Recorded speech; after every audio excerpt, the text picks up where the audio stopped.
everyone, welcome to Itsy Bitsy's live read of No Rest for the Wicked by Naomi Valkyrie. Chapter 1 Delilah.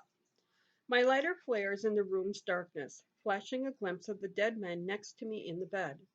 A sigh escapes me as I exhale the smoke from the freshly lit cigarette. When did my life become so mundane?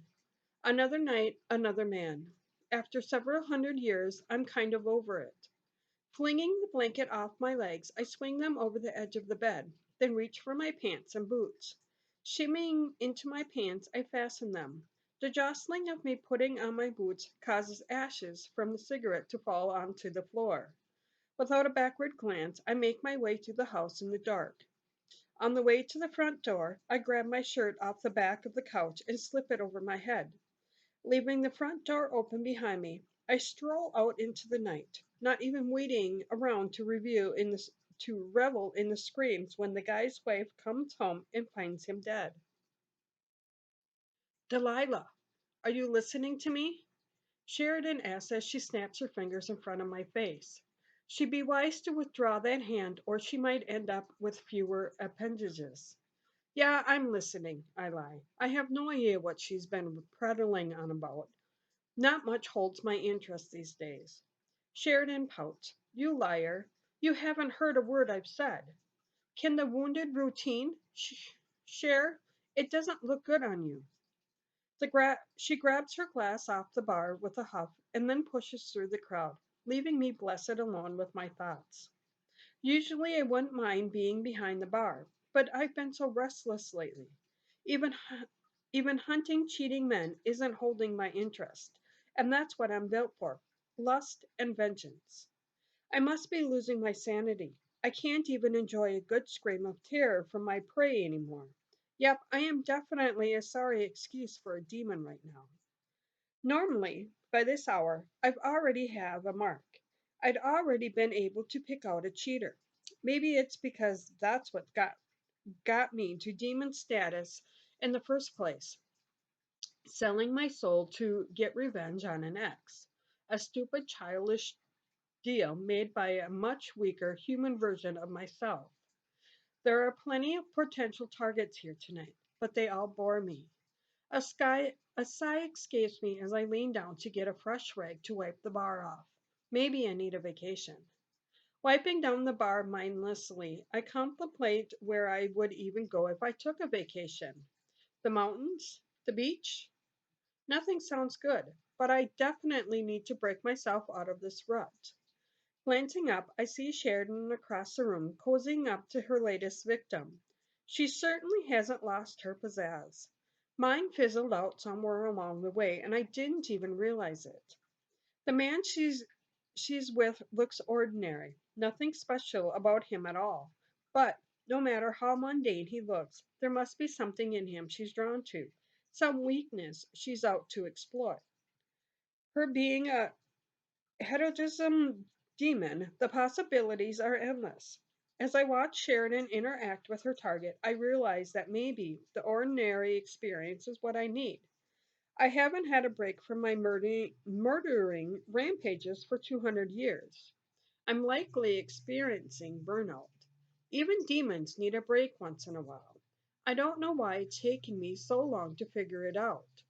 I finished the night at the bar, leaving a note for Sharon to take over while I'm gone. She'll hate it because it'll cut into her hunting time, but I could not care less. She'll get over it. Locking up the door that leads the main floor to the hallway that accesses my apartment above the bar, I bounce up the stairs to my loft. I'm going to take a break, get out of the city, and see where I can relax for a bit. For the first time in a long time, I feel happy, or what passes of my version of it. Chapter 2 Delilah. The trees fly by the window as I drive my newly acquired convertible past the edge of a large forested area. I wasn't sure if I remembered how to drive, having not done it for quite some time. But it turns out I had nothing to worry about. My biggest challenge is remembering to obey the speed limit. I don't really want to start my vacation with having to kill an officer of the law. I'm trying to take a break from all of that. I have no idea where I'm headed. Don't really care. I'll stop at any town that looks quiet and rent a place. Maybe I'll even take a part time job just for the fun of it.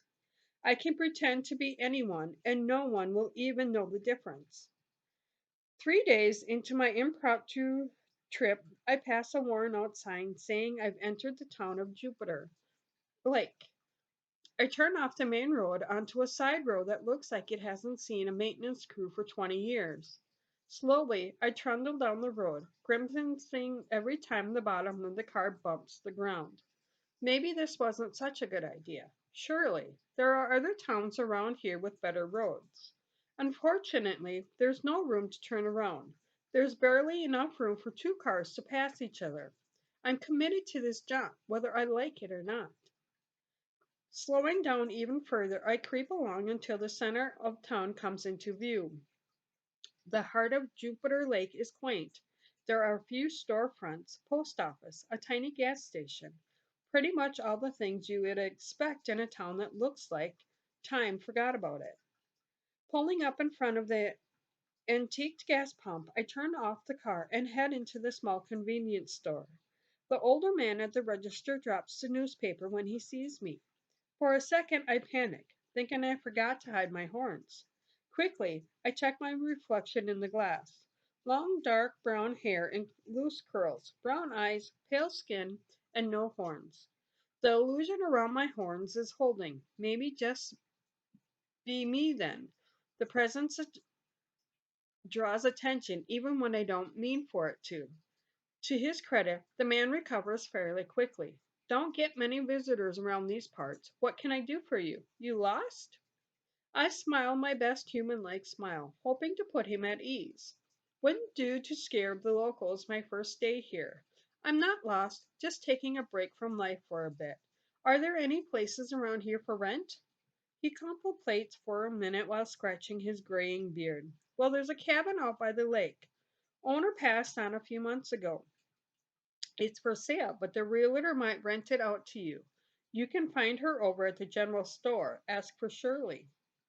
Nodding in acknowledgement, I hand him a 20. Thanks for the info.